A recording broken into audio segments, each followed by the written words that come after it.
Wala nang maraming paligoy-ligoy pa, diretso sa punto na. Maiksi lang ang komentaryo, pero diretso sa punto. Maraming kuro-kuro, may tiwali, may totoo. Dito, sa Puntong Diretso tayo. Punto Diretso. O mga kabunyog, mga kababayan, punto diretso po tayo. Puntuhan natin itong tungkol sa umiinit na sagutan ng aktres na si Carla Abellana at ng prime water ni Villar. Yun, matindi rin itong si Carla Abellana. Talagang hindi rin tumitigil eh. Hindi rin tumitigil. Nagsimula ito ng makareceive itong actress na si Carla Abellana ng disconnection notice galing sa prime water. Mayroon kasi itong property, itong si Carla Abellana doon sa Tagaytay. Bihira niya yatang mapuntahan o hindi niya naman halos yata ginagamit. Ayan, naka-receive siya ng disconnection notice na puputulan daw kasi hindi raw siya nakakabayad. Kaya medyo nairita itong si Carla Abellana, katulad din ng pagkairita ng maraming mga customers ng prime water.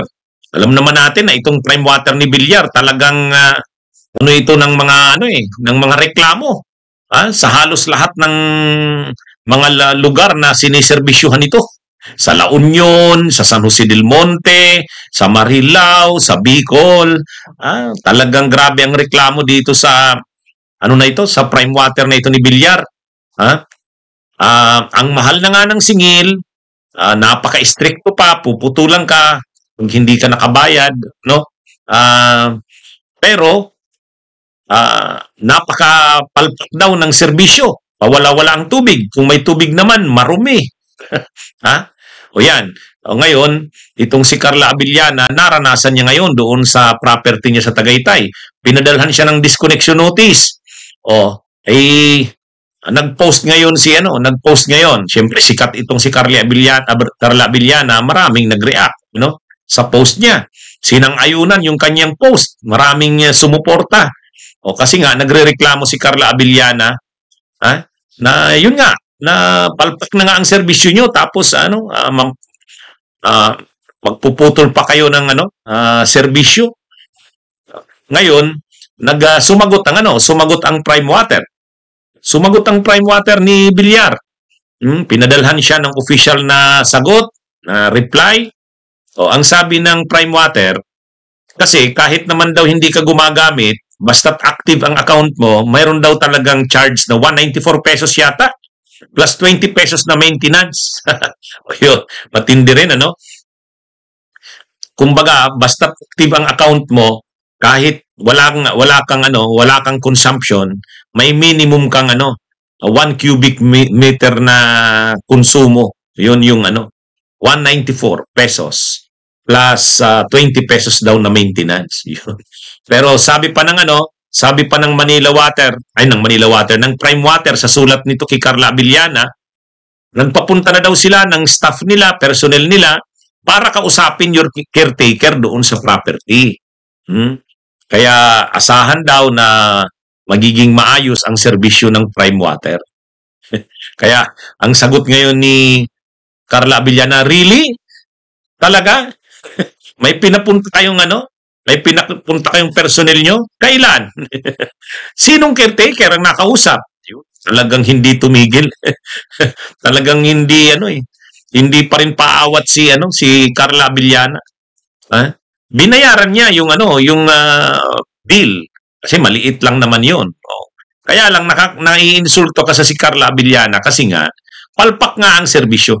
Ang lakas loob magputol ng mga hindi nakakabayad.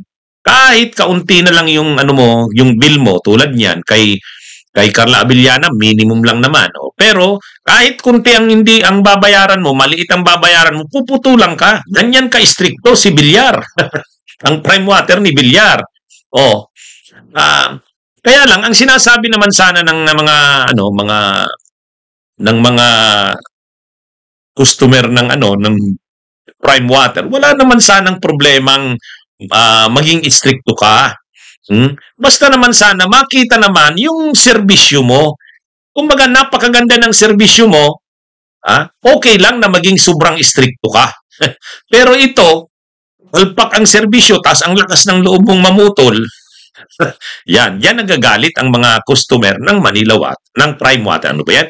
Manila Water ako ng Manila Water. At yan ay hindi lang yan issue sa isang lugar. Sa halos lahat ng lugar na ang concession sa pag-supply ng tubig ay nakuha ng Prime Water. Kaya nga maraming mga lugar na pinuputol na nila yung joint venture sa Prime Water. Lalo sa Bulacan, ay talagang grabe ang reklamo ng mga taga Bulacan. Grabe ang reklamo nila na nga. Wali sa Daet Camarines Norte, sa Bicol, ganun din. Kaya tama lang yung ginagawa ng gobyerno. Ang alam natin, pinapaimbestigahan na talaga ng gobyerno ni Marcos ito. Kahit kasama sa alyansa para sa bagong Pilipinas, sila Villar, pinapaimbestigahan na talaga ito ng gobyerno ni Marcos. Tama lang yun. Tama lang yun. Kasi imaginein mo, ang laking pabor na binigay sa'yo. Sa'yo binigay ang mga kontrata, concession sa pag-supply ng tubig. Ang NCR, pinaghatian ng Maynilad at Manila Water. Pero pagdating sa mga probinsya, sa mga rehiyon, sa mga bayan, syudad, probinsya, sa iba't ibang rehiyon, Prime Water naman yun. Wala namang Manila Water or Maynilad sa mga probinsya. Prime Water yun. At dahil malakas ang koneksyon sa politika ng Villar, nakuha niya ang mga kontrata sa iba't ibang lugar ng Pilipinas. Hindi lang yan tubig. Kuryente rin, katulad nung sa Siquijor. Kaya lang, dapat nga sana pagandahin ng Villar yung kanilang serbisyo. Dahil sila na yung pinakamayaman sa Pilipinas, di umano eh.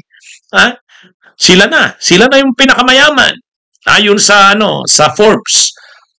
Forbes list ng mga pinakamayaman sa Pilipinas. Pangalawa, may mga hawak silang pwesto sa gobyerno. 2 Villar ang senador, yung si Camille at saka si Mark. Dati yung ina, si Cynthia Villar. Ibig sabihin, dapat grabe ang isukli nila sa mamamayang Pilipino. Dahil sila na yung pinakamayaman, dahil binubutuhan sila sa tuwing eleksyon, dapat suklian naman nila ng magandang serbisyo sa mamamayang Pilipino. Dahil yun na nga, marami ang naghahangad niyang ganyang mga kontrata, concession ng pag-supply ng tubig, kuryente.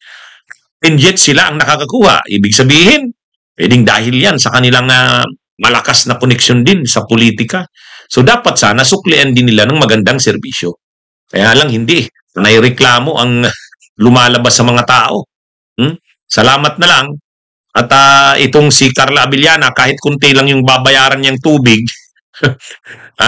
talagang lumaban, laban din, Hindi sa kanya, hindi siya na nahimik.